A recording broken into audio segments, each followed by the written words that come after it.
देखते हुए एक बात को नोटिस किया है कि आप लोग को वीडियो पसंद आ रही है। तो चलिए फ्रेंड्स, आज की वीडियो में मैं आप लोग को ट्रेंड कर रही हूँ। अगर आप सिलाई कर रहे हो और करना चाह रहे हो, लंबे समय तक अपने काम को हमेशा कंटिन्यू रखना चाह रहे हो, तो आपको 5 टिप्स मैं चलो दे देती हूँ। क्योंकि देखिए, सबसे पहला ज़रूरी है कि आपके पास जो कस्टमर आ रहा है उसको कंटिन्यू रखने के लिए आपको क्या-क्या करना पड़ेगा। तो चलिए इस बारे में मैं आप लोग को बताती हूँ।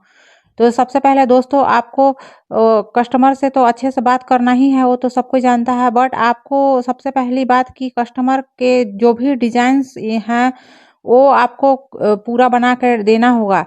अगर आप डिज़ाइन बना ले रहे हैं ना, तो समझ जाइए कि आप बाजी जीत जाएंगे। अगर आप डिज़ाइन नहीं बना पाएंगे तो आपका थोड़ा काम करने में टाइम लग सकता है, लंबी समय तक। अगर आप जो भी चीज़ें ट्रेंड में चल रही है वो सारी चीज़ों को बनाना सीख जाओ, बहुत ही ज़्यादा सिंपल है।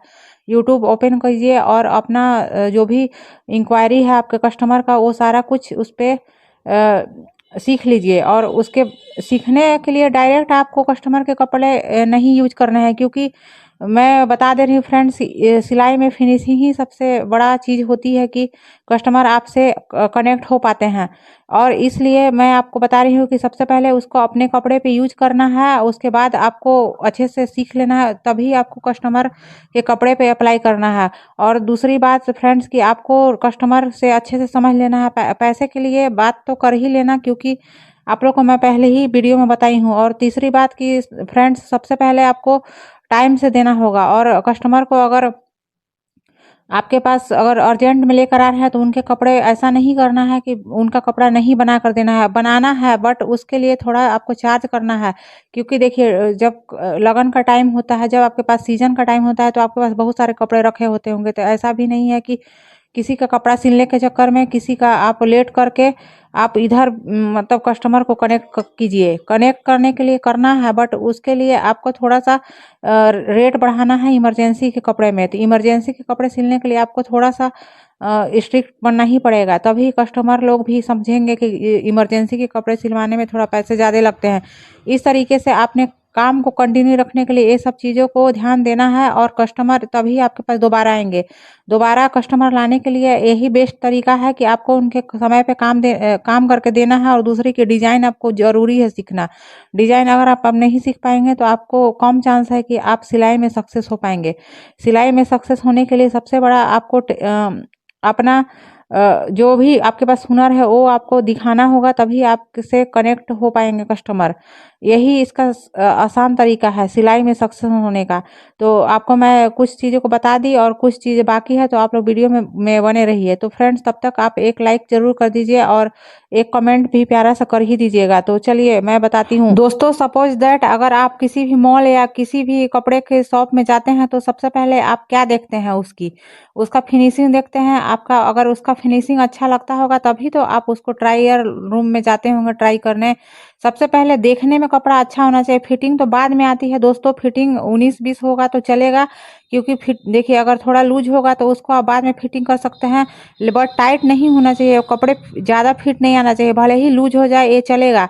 इस टाइप से आपके पास कस्टमर दोबारा खींचे चले आएंगे। तो आप ये बात ध्यान रखिए कि कभी भी आप कपड़े की शॉप में जाते हैं तो सबसे पहले आप उसको देखने में अच्छा देखते हैं, तभी आप उसको सेलेक्ट करते हैं कि ये देखने में अच्छा लग रहा है, तभी उसके बाद आप ट्रायल रूम में जाते हैं। तो इसी तरीका से आप सिलाई का बिजनेस कर रहे हैं तो इस बात पे ध्यान देना होगा कि सबसे पहले आपको देखने में कपड़ा अट्रैक्टिव बनाना है। तो देखने में अट्रैक्टिव बनाने के लिए कपड़े में थोड़ी सी आपको इन्हेंस करना होगा। जैसे कि कोई भी डिजाइनर आउटफिट में आपको लेस की मदद से आपको बहुत ही अच्छा उसको अट्रैक्टिव बनाना होगा, ताकि कस्टमर को मतलब देखने से अट्रैक्ट हो।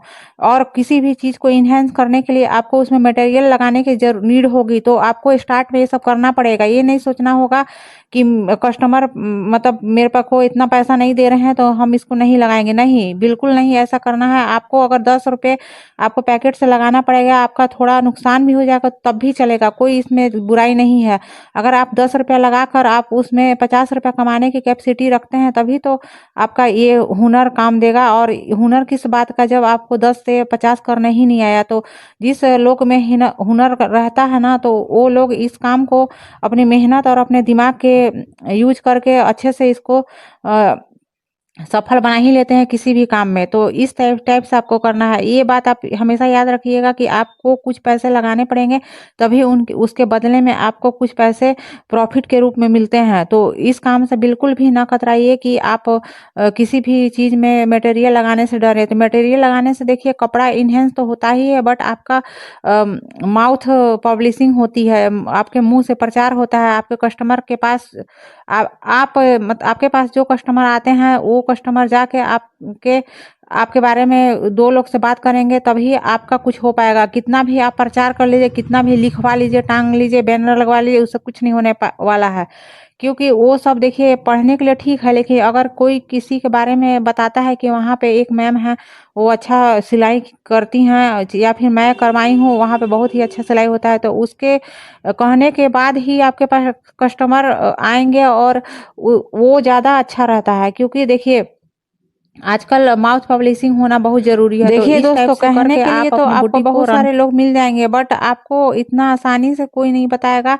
सीक्रेट चीज़ मैं आप लोग को बता रही हूँ। ये चीज़ आप लोग अपने सिलाई में अप्लाई करके देखिए। आपको बहुत 10 दिन के अंदर अगर रिजल्ट नहीं मिलेगा तो आप मेरे कमेंट बॉक्स में आके कमेंट कीजिएगा।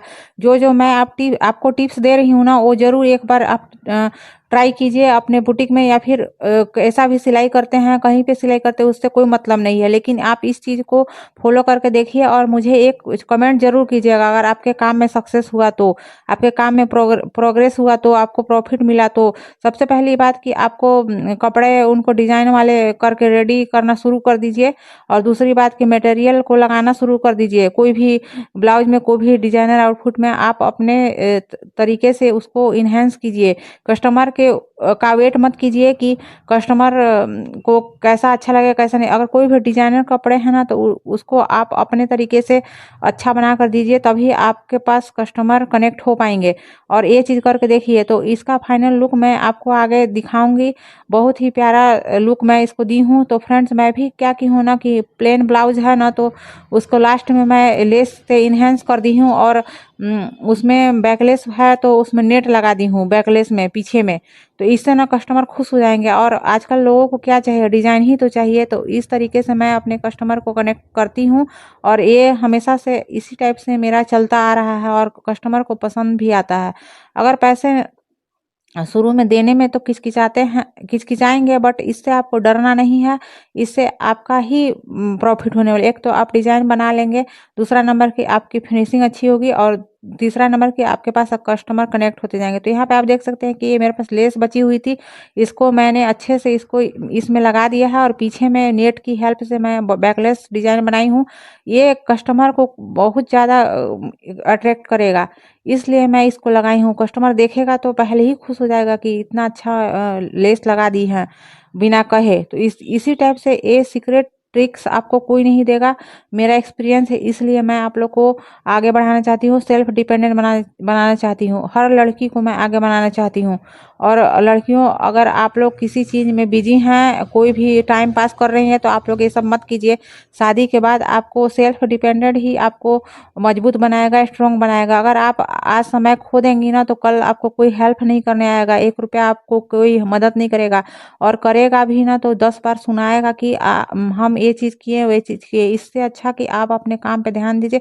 आप अपने पैसे कमाने, अपना करियर, अपना टैलेंट आज ही से शुरू कर दीजिए दिखाना। ये बात मैं आपको अपना समझ कर, या फिर छोटी बहन समझ के, या फिर कुछ भी समझ के बता रही हूँ, कोई नहीं बता